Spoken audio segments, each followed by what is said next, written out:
la doctora Chiara Boticci. Quiero dar las gracias específicamente a que la doctora Boticci esté aquí en la Universidad Iberoamericana. Específicamente es un honor para el doctorado en estudios críticos de género tenerla aquí presente, una conferencista con unas ideas novedosas y por supuesto con una conferencia que seguramente va a mover muchísimos pensamientos, muchísimas emociones.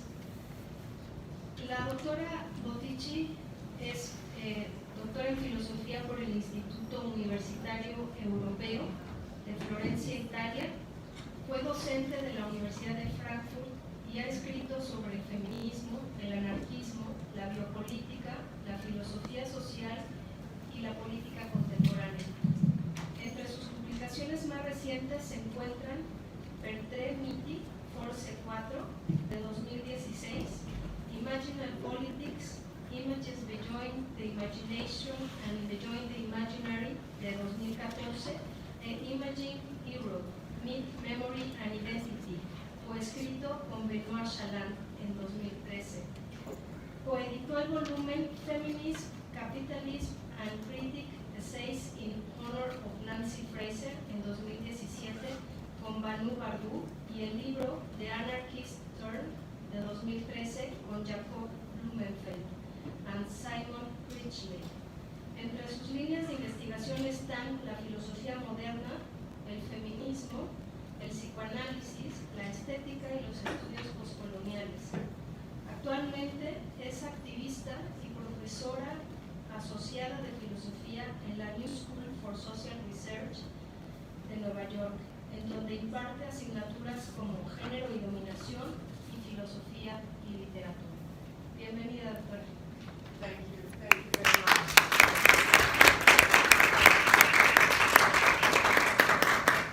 Thank you very much for the kind invitation.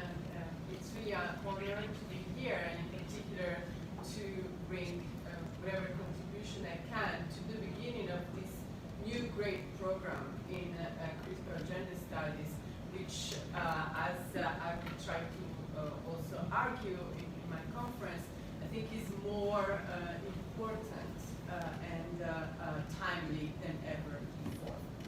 Okay, so let me begin with an image. In 2015, the New York State Education Department launched a new disability campaign. In an effort to encourage disabled people to work, the New York State Education Department circulated an advertisement entitled, "Do you have a disability? Do you want to work?" and enriched it with a number of images representing, presumably, people who are likely to have disabilities. What the advertisement says in terms of words is pretty clear, but what I want to do now is to ask, what is being communicated besides words by images themselves? In particular, what is being communicated at what I in the past called the imaginal level, that is, images which are both conscious and unconscious at the same time. So what are images openly saying, but what are they also not openly saying, but yet communicating? The image shows, beginning from the top right, a Latino construction worker, an African-American student, a possibly Latino middle-class woman who's being helped by another woman, an African-American mechanic in front of a car, and finally, a white but old middle-class woman who's dealing with a computer. For the typical New York subway user, the images cannot but convey a very clear message. Disability is likely to concern racialized working-class bodies, racialized youth, and women, because even when comfortably sitting at a desk, they're still likely to need some help. As you can see, the other two women are also the only one who are being helped either by a computer or by another woman. And also notice the gaze, all men look straight, all women look somewhere positively towards the source of their help. This is what is visible in the images. Let us now ask what is invisible, right? What is simply not there? What is absent and yet perhaps conspicuously present? Clearly, there are no white males, no middle-class white males in the entire selection of images. Now, why has it not occurred to the designer of the poster to insert any white middle-class males, if it is true as well that actually white middle-class males do benefit from disability campaigns? Perhaps on equal terms of all the others, and perhaps a bit more. Notice also how race, gender, and class intersect with one another in the image mentioned above. In the top right image, we have both a Latino and a construction worker. Would he be less likely to disability if he had been a white working class man?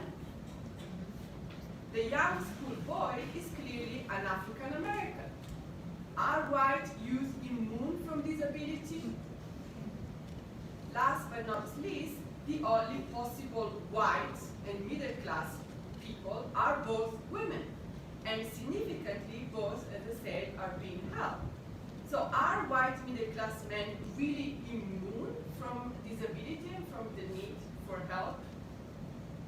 If this is not the case, why has it not occurred to the designer to insert a white middle-class man? And even more so, how is this affecting the image of disability that people who use the New York subway develop at their conscious level about who are the people who are likely to be disabled? More could be said in that respect, but I hope the major point I wanted to make about the intersectional nature of social discrimination should now be clear. When it comes to representing bodies, and in particular bodies who are likely to be affected by disability, gender, class, and race converge with one another in a way they cannot really be separated, right? So really, if the youth represented here, instead of being an African American, had been a white teenager going to school, it would not have been in the campaign, and the message would have been very different. So you can see how these factors really converge. But if it is true that all sources of oppression converge with one another, does it even make sense to speak about feminism? Right? What is so special about women? In this talk, I would like to articulate the need for actually a feminist position, and I would like to do so by first showing the usefulness, but also the limits of the notion of intersectionality, and then move on to argue for what I call an anarca feminist research program. Secondly, I will try to provide a philosophical framework for this enterprise by arguing that it is in what I call an ontology of the trans individual that you can find the conceptual resources for thinking about the plural nature of women's bodies. Third, this will allow me to tackle the question, what does it mean to be a woman in pluralistic terms, and also to defend a specifically feminist form of anarchism.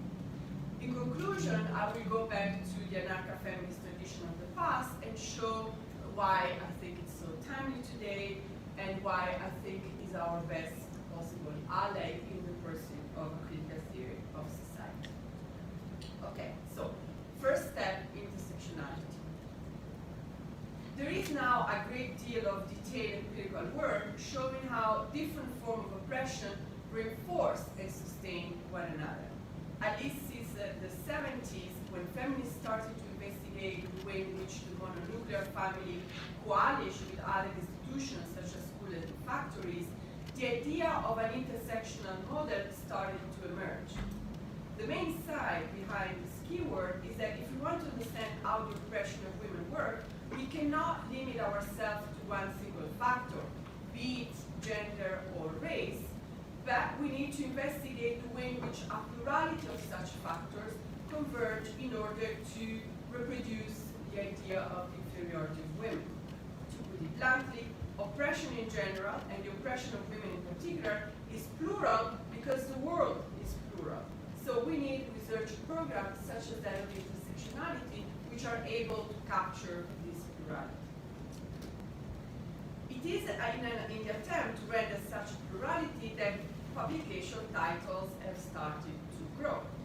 We go from Davis, 1981, Women, Race and Class, to Newman, Identities and Inequalities, in intersections of race, class, gender, and sexuality, which adds to the least important distinction between sex and gender. But it's perhaps only in the last few decades, with post-colonial studies, that intersectionality blossomed. In particular, post-colonial feminists underline that the emancipation of women from the global north can indeed happen at the expense of more oppression of women in the global south, and therefore push to add another important item to the list, which is empire. Because being a racialized body, but living at the heart of an empire is not like being a racialized body and being outside of the empire. The list, however, did not stop here. Brooke Holmes entitled her work Marked Bodies, Gender, Race, Class, Age, Disability, and Disease. Although she forgot sexuality, which is different from gender, and empire, which, as I say, is different from race, it goes to her credit for having brought other important items, such as age and disability. And we've seen how age is a factor that impacts. Yet, is this enough? Why not adding beauty to the list? We know very well how ideals of beauty coalitions with racial images in order to transmit hegemonic view of femininity. Or we can put fat as another example. Now, I think the problem, indeed, with lists is that any kind of list, so it is really a problem with the notion of intersectionality, is always necessarily incomplete. I mean, there is never a stop to the item that one has to look at in order to understand how oppression works. Furthermore, any list is also necessarily open. People can say, why not fat? Why is nobody in this list of publication mentioning fat as a problem? By naming certain items, any list operates an implicit selection, privileging some factors over others that are left out of it. So to put it bluntly, any list is deemed to tell us at the same time too much and too little. Yet, how to avoid them if you want to render an idea of a plurality? Second, while intersectionality is a good tool to orient empirical analysis, since it prevents any sort of reductionism, there is also the risk of losing something about the specificity of women oppression. If all forms of oppression are meant to intersect with one another, does it even make sense to speak about feminism specifically? If the lists are ever expanding, what is so specific about women? And what do we mean when we say women? Are we not excluding other categories from the list? In particular, can we talk about the specific condition of women and a distinctively feminist position without falling into the trap of heteronormativity or even worse, essentialism? In order to respond to this double criticism, I would like to put forward what I call an anarcha-feminist position. Why anarcha-feminist? Because the idea of anarchism, so a critique that there is anarche, so a founding principle that explains the subjection of women, is combined with a specifically feminist position. So the idea is that, like intersectionality, you emphasize that you have to, in order to fight the oppression of women, you have to fight all other forms of oppression, right? So racial oppression, economic oppression, and so on and so forth, cultural domination. But at the same time, we have to keep a focus on the position of women, and I will say more about why I think this is the case. So I will try to defend a position that is both feminist and anarchist at the same time, and I will try to do it both at the substantive level and the methodological level.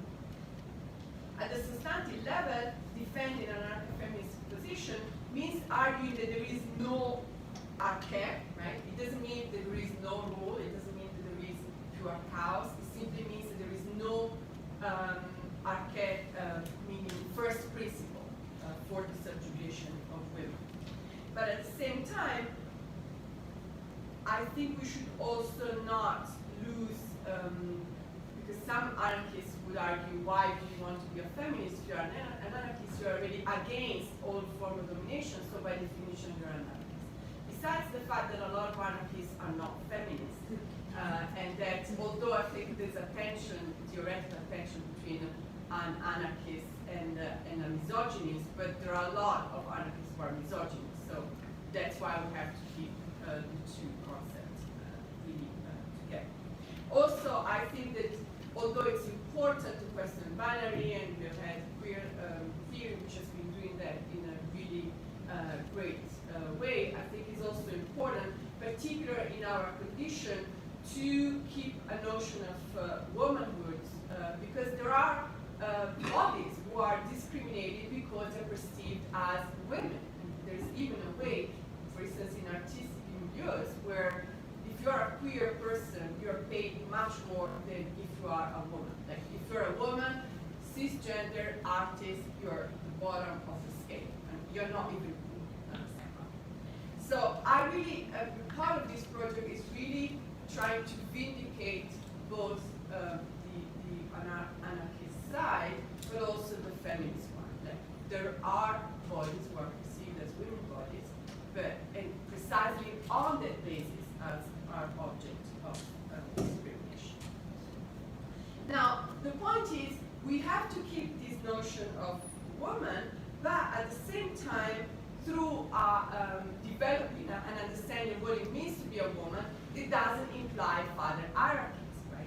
First of all, which doesn't imply father hierarchies between, let's say, gender that conform to the binary men and women, and the gender forms that don't conform at all with this. Now, in order to develop this notion of womanhood in a more pluralistic way, here I move to the second part, I would like to focus on a specific ontology, what I call an ontology of the trans individual, as the more general philosophical framework for this enterprise.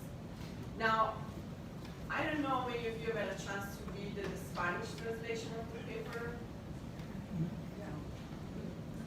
Okay, just, okay, not everybody. Okay, so in this part there is a more, let's say, technical, philosophical part of the paper that develops this ontology of the trans individual, and I think part of the subtleties and technicalities are not needed for the entire paper. I mean, it's a version of philosophers that they like this kind of technicalities, but not everybody is that sick, so I think I can skip that. And I will try to just say in a few words what I mean with an ontology of the trans individual. So the term trans individuality is a term that has been coined by Gilbert Simondon, so a French philosopher, and has later on been used by Etienne Balibar, another French philosopher, to interpret Spinoza's ontology. Okay. What does it mean? Okay, first of all, a lot of people come in right at the trans individual moment. Very appropriate. So, as the trans individual bodies assembled in the room, let me just spell out some of the philosophical presuppositions. I'm not going to go too much into it now, and we can discuss it later if you're interested. So first of all, it's a monist ontology. What does it mean by monist? It means that there is no opposition or even separation body and mind. But mind and body are just modes of the same substance. So a body is a mind, and a mind is a body. And in a very weird way, which we can discuss later, this glass also somehow has a mind. Okay? So this is what is meant by monist ontology. They're not two distinct substances, thinking, mental activity, and material extension on the other. Okay? So within this monist ontology, individual things, okay, such this glass of water or my body, are not individual, and that's why it's called from individuality to transindividuality, but always trans-individual. What this means is that every body exists as part of an infinite network of connection. Okay? Let's take any individual body here in this room. I think none of you has decided to be born, right? That wasn't your decision, right? None of you has decided to be born in one place as opposed to the other, okay? All this is taking place at what we call the supra-individual level, right? So it's not even inter-individual, it's just supra-individual. I happen to be born in Italy, okay? I happen to be born by a decision of somebody else, okay? At the same, so but this, yes, makes a lot of what is my body here. At the same time, my body is also the result of activities that take place between different bodies. Sex between my two parents who made me.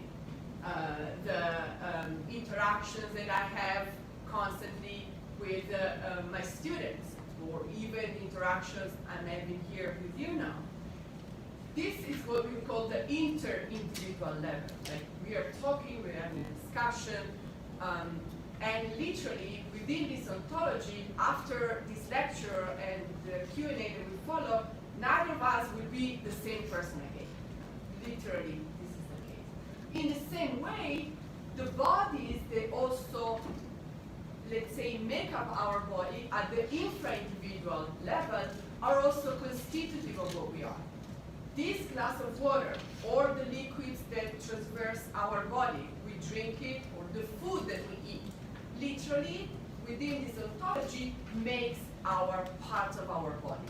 Okay, so in this sense, it's trans-individual, because all these levels, the supra-individual, the inter-individual, and even the infra-individual, right?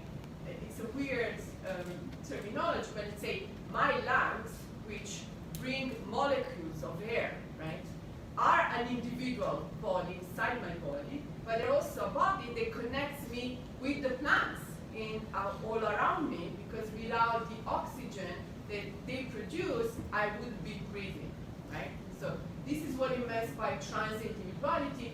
It means that any individual body is just a point in a network of connection that connects any single individual, not just me, but also this glass of water, which would not be the same without the glass that made it, and without the water that has been poured into it, could not exist. Is that clear enough? Yes. Yes. Okay. So, what is so interesting with this trans-individual ontology? Okay, first of all, since mental and bodily are not opposed but are one and the same thing, as I said, not simply the food that I eat, not simply the material condition of my existence are, let's say, formative for what I am, but also my thinking.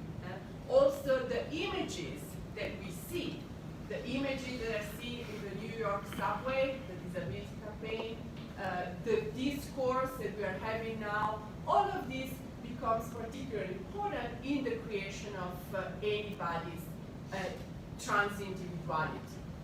Okay? In particular, within here I'm drawing from the work of Moira Gattes, who's an Australian feminist, very much influenced by this kind of ontology, but also very much influenced by psychoanalysis and the idea of the imaginary. She emphasized how within this ontology images of bodies are as important as bodies themselves. We always enter in contact with other bodies through a certain image of them. And it's precisely with the encounter that we constantly have with other body images that we come to form our own individuality, which again must be understood as a trans individuality, and in this sense as a body in plural. Is that clear? Mm-hmm. Yes. Okay. So why do I insist so much on this idea of bodies in plural? Because I think this can really be helpful in bringing us beyond some of the aporias and impasses that have plagued feminist philosophy in the past few decades. First, by bodies in plural, I mean to underscore the trans-individual nature of the process of individuation itself. That is, of a process that keeps together all these different levels, but also at the same time the processual nature of our own being. Being a woman, as we see later on, doesn't mean to be one thing that is given once for all, but it's always a process. Okay? It's not an individual, it's not an object given once for all, but it's a constant process that takes place through a series of network of connection that are all the different intra-individual, inter-individual, and super-individual levels. Secondly, by placing the body within an ontology, a monist ontology, one also gets easily beyond all the oppositions that have accompanied feminist debates. For instance, is the subjection of women the result of their biology, nature, or the result of their upbringing, culture? Behind this opposition between nature and culture, as well as behind the opposition between sex and gender, there is indeed the typically Western metaphysical dualism that centers around the body-mind dualism. But if we understand bodies beyond this body-mind dualism, clearly, and we understand body and mind as simply two different expressions of the same thing, clearly there's not even the space for asking the questions whether the subjection of women is the result of biology or culture, because both biology and culture are mental and bodily at the same time. Okay, so in this way we really go beyond this kind of position, and we also go beyond the position between sex and gender in the sense that both are at the happen. It's not that sex concerns your body or your genitalia, and gender is just society or cultural bringing. Both are body and mental at the same time. Okay. Okay. So at this point, the question that is certainly lurking in your mind is: okay, if women are processes, right? How can we even say here is a woman, right? If it's this mess of connections at the intra-individual, how can we define a single individuality in space and time? Now, with an answer that combines literary theory with psychoanalysis, I would answer that it is a narrative.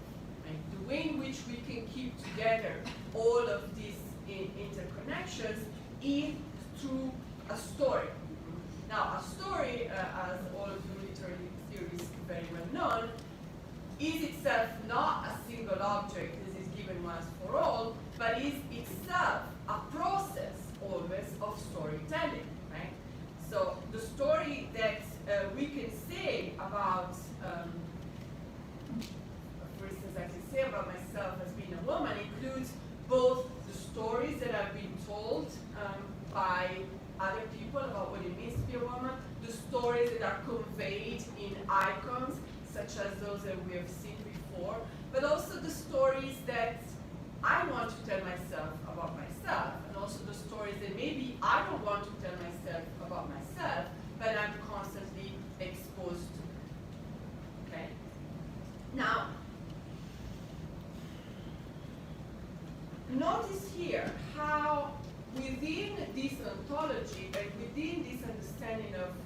as a process, we really go beyond, we have the tools to go beyond gender binary and gender dimorphism, right? We can include in the notion womanhood all kind of women, right? In the position where I stand, I can, for instance, say that the story womanhood includes potentialities and events such as menstruating, not menstruating, menopausing, not menopausing, being paid less than your male colleagues, that's almost always the case, but also being an intersex woman, or being a trans woman, being somebody who's transitioning from male to female, or vice versa. The list is open, of course, and so every time we're exposed to new ways of being a woman, we can expand our horizon and our definition.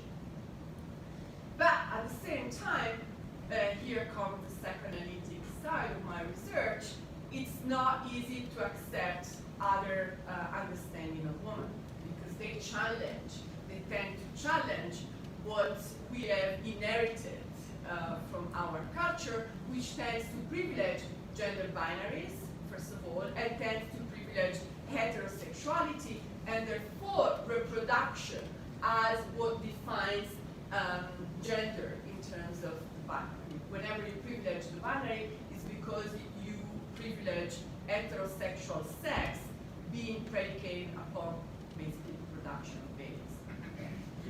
So how can we accept definition of womanhood that really question this gender dimorphism, whereas we as individuals are socialized in a system where this is constantly being penalized and object of discrimination.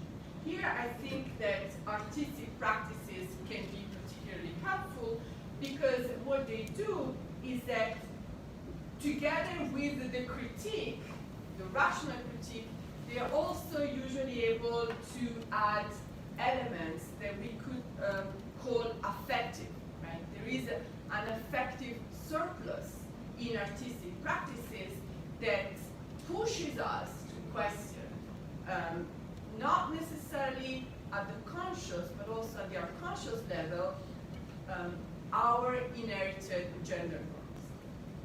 And here I want to tell you a story of the way in which, for instance, the work of Laura Anderson Barbata has been, for me, a particularly insightful example of artistic practices able to question the established gender.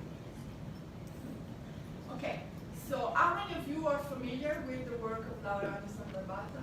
How many of you know the story of Julia Pastrana? Okay, very few. Okay, so let me say a few things about it. Is everything clear up to now? Yes. Okay, and we still have time. Great. So, the image here, entitled Julia y Laura, captures just one of the many works that Laura Anderson Barbata has been doing on the history of Julia Pastrana.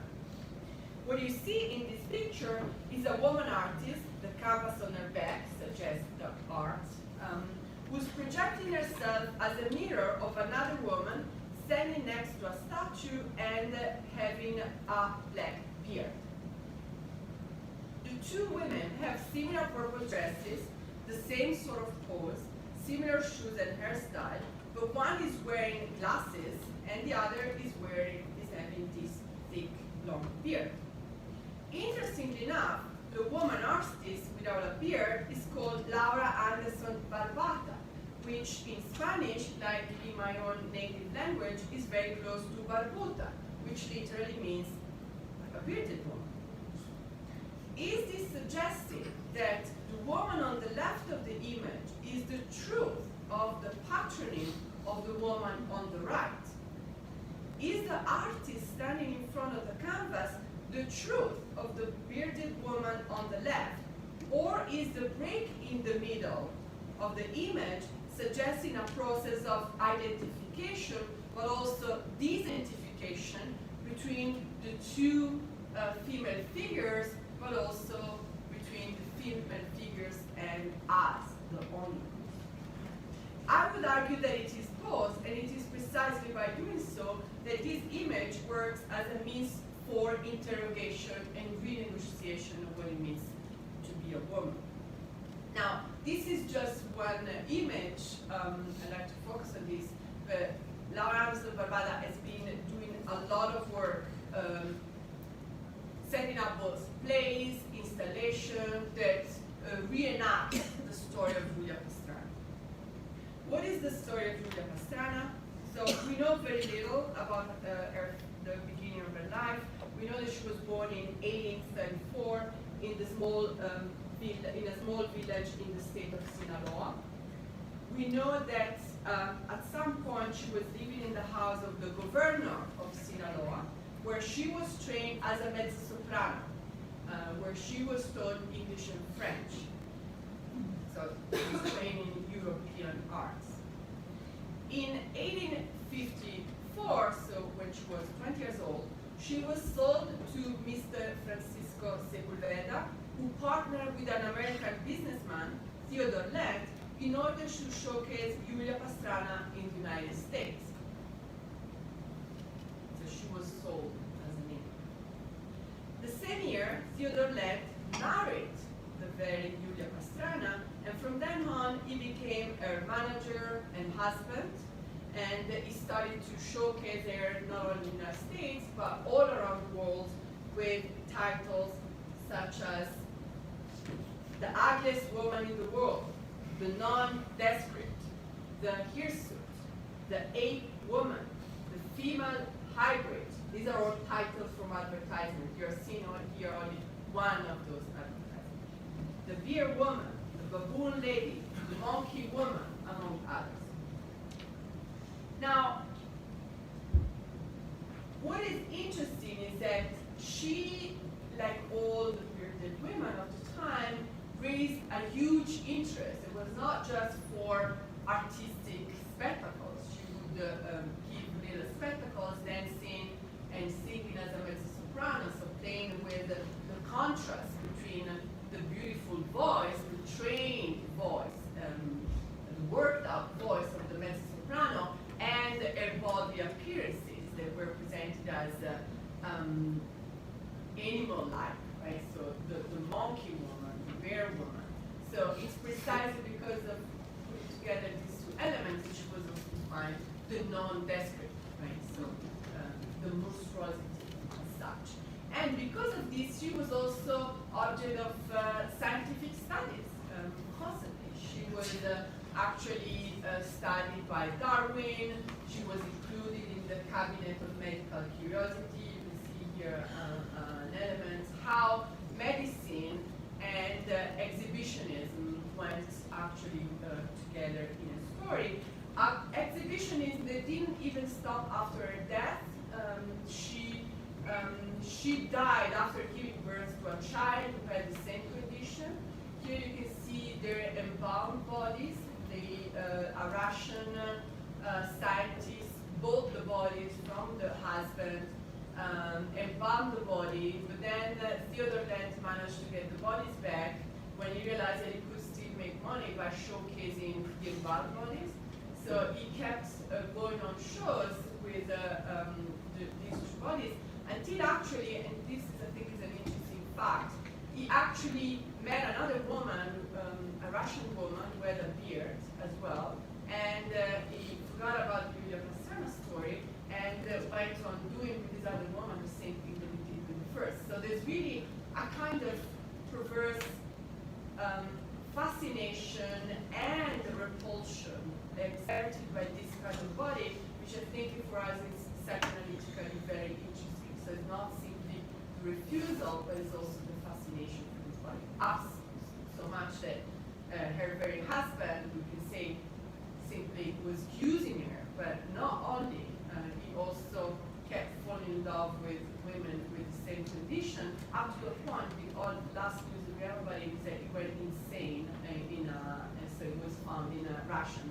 asylum, probably as a way for, I think it's important for us, to understand how difficult is, mentally speaking, keeping together visions of womanhood that really question our established norms.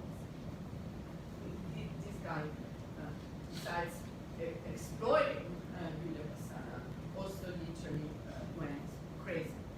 Now, what is this fascination of the story of Julia Pastrana that she clearly exercised at the time? She lived, but even after her death, and that in a way she still keeps exercising if this artist is now using her story and keep reproducing her story in all of her work. In order to understand this, I think we have to go back to the kind of exhibitionistic logic, which I think is an integral part of colonialism. Why do I say so? So here, this image, I choose this among all the others because it's not just the strange feminine features which are shown, but it's also, as you can see from the name, she's also presented as the opaque Indian, right? So this being a name for colonized people. These we're talking about, this was done in Western Massachusetts, so a site where the United States of the America were just being established. So it's the moment where the European settler have established their states, and it's the moment of the war on the Indians, right? So, and this is the moment when referring to the monstrosity of the opaque Indian, opaque being the name of a tribe, is a way for also reinforcing the settler colonial project that is happening at the same time. Now, how is this fetishistic and exhibitionistic logic working? It's working because by showing the colonial fetish as an exception, right, as a monstrosity, you reinforce normative view of femininity inside. And we know, I mean, what is so upsetting about the body of Julia Pastrana is just that it has a lot of hair on her face, right? Now, this excessive number of hair on her face was considered to be a monstrosity. Why would that even be such a monstrosity? Why is femininity incompatible with having hair on the face, right? This is if you think that the logic we are talking about was over. It's not. I mean, there is a way in which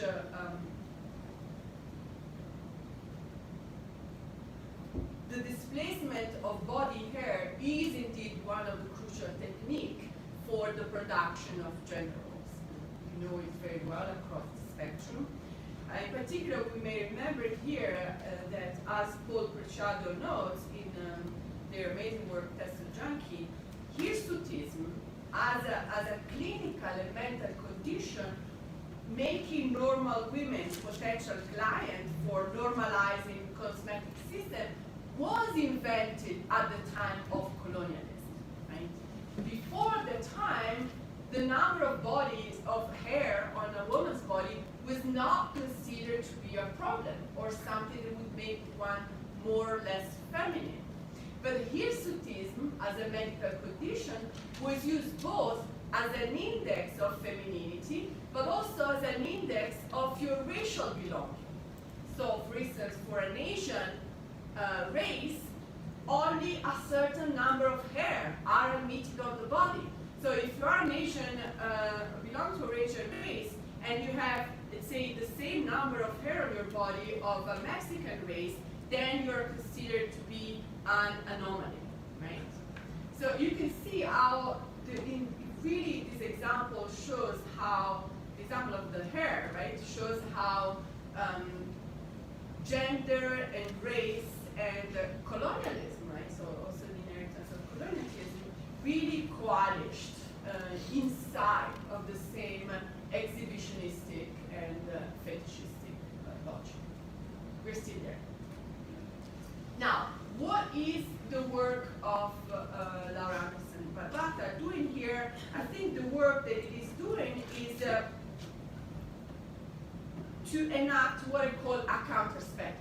Right? If it's true that colonialism has to rely on this exhibitionistic logic, on this spectacle that shows Julia Pastrana as this curiosity, this monstrosity, this monster that is showed around all the European and North American cities.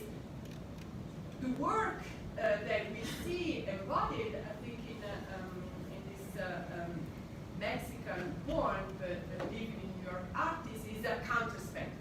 So what she does in her performances, she takes pieces of the spectacles by taking pieces of the advertisement, pieces of the story of Julia Pastrana, and turns it against itself. That's why I call it a kind of homeopathic strategy, in the sense that it still reproduces the same visual register, the same spectacular logic, but it turns it, so to speak, against itself.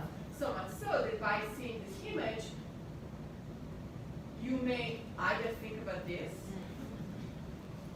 and why hair, displacement of hair, is such an important defining feature of gender roles.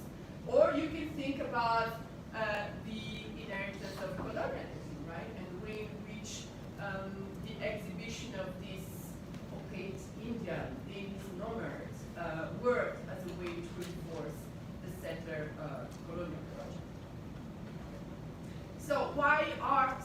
This doesn't mean that art is the only way to do that, but I think the privilege of artistic narratives such as this one, first of all, Laura Barbata encountered the story of Julia Pastrana through a play devoted to Julia Pastrana in New York City. I encountered this work of Laura Anderson Barbata through a book devoted to Pastrana. So there is a way in which these artistic narratives, they trigger. First of all, I saw this image and I found it somehow unsettling. I thought, what is going on here? So as a way to trigger some sort of affective reaction, which is not simply the rational critique, right? So this image comes in white. It's not written above anything of all the thinking that this image has subsequently triggered, and of which I think you got a little more. Okay, so is this clear? Yes.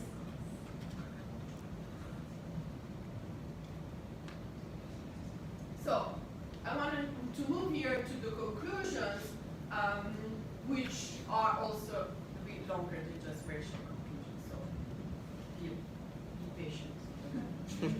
Now, why anarcha-feminism? I wanted to focus on these two questions: why anarcha-feminism, and what it means to develop a form of feminism beyond Eurocentrism, or what we call feminism beyond the coloniality of gender. So why anarcha-feminist? First, as we have seen, it has become a commonplace to argue that in order to fight the oppression of women, you have to adopt an intersectional approach and fight all kinds of oppression.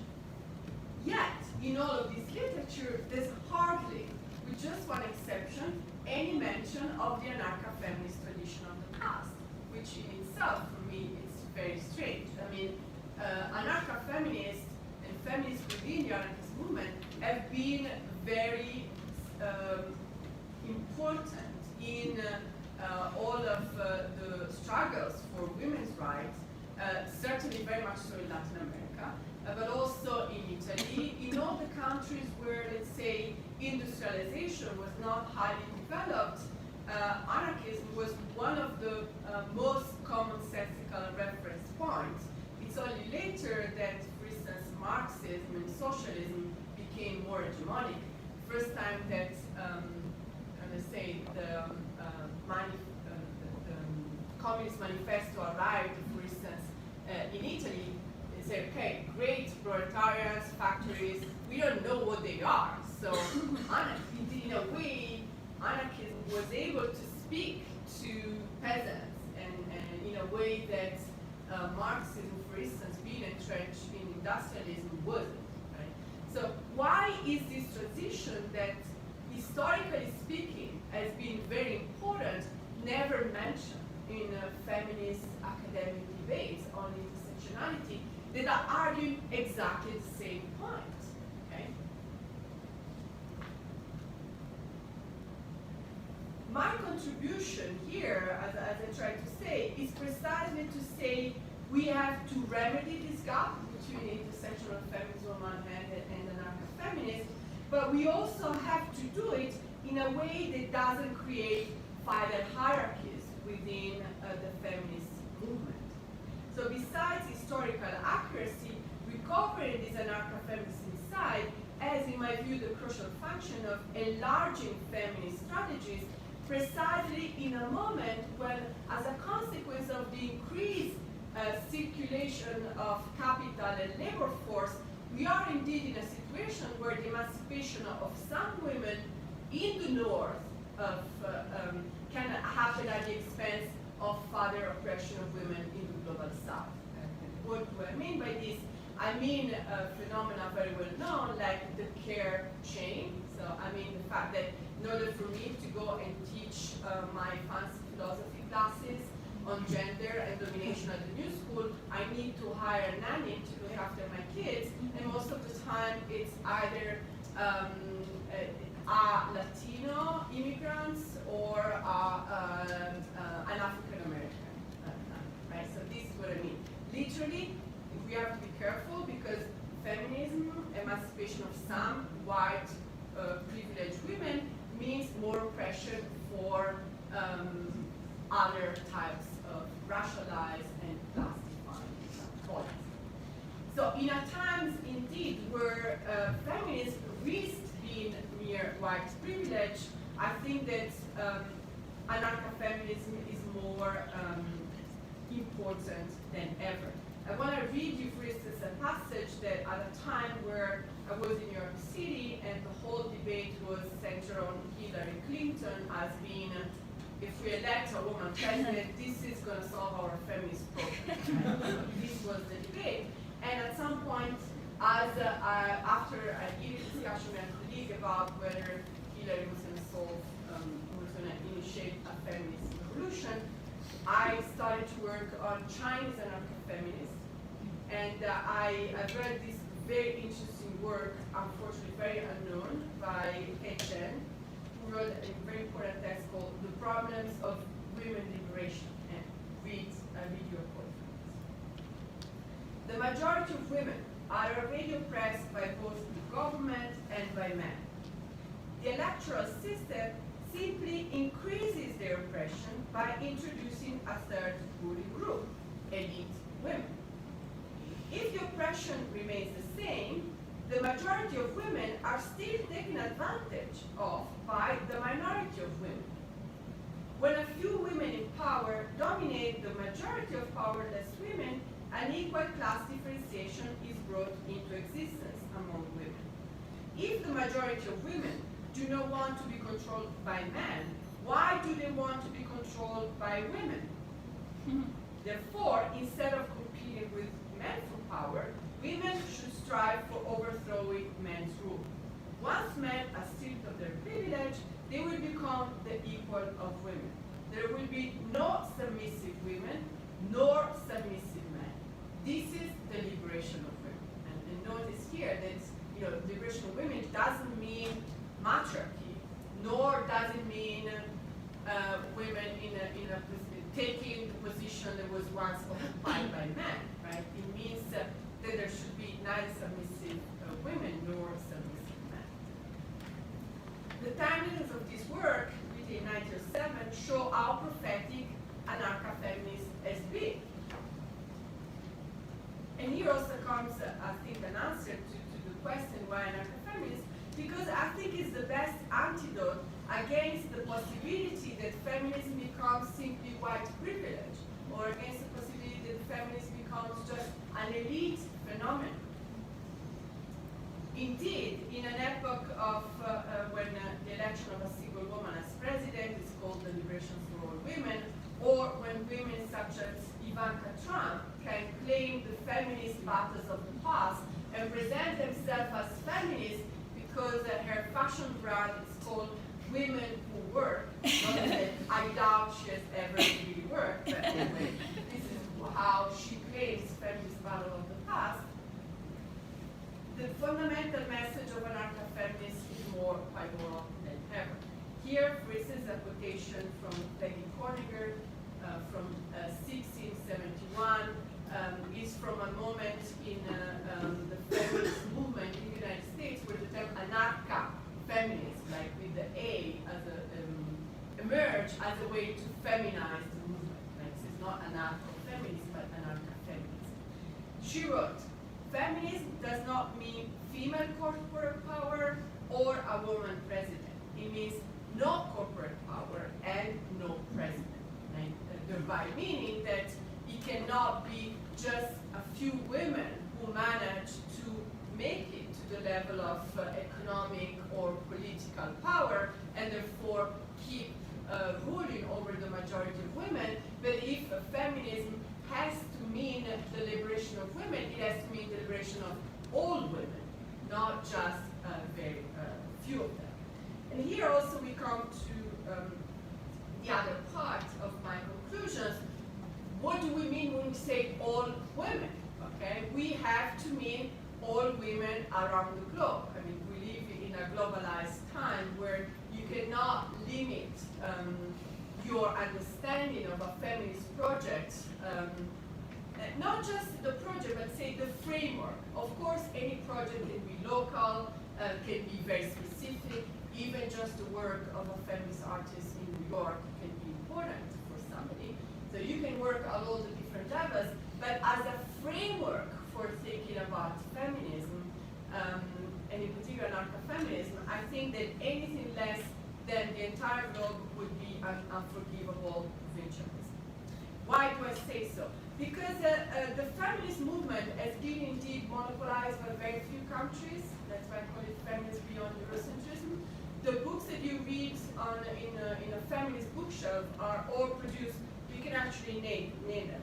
France, Germany, United States, United Kingdom, maybe Italy and Canada. I mean, most of the feminist literature is produced in those countries, right? So, at the detriment of all the important work that has been done by feminists around the globe, you know, Chinese, Latin American, it is very important on the anarcha-feminist side, African feminists, which has remained at the margins, right? So, if we want to avoid that feminism becomes just a mere white privilege, we have to also enlarge the framework for thinking about feminism.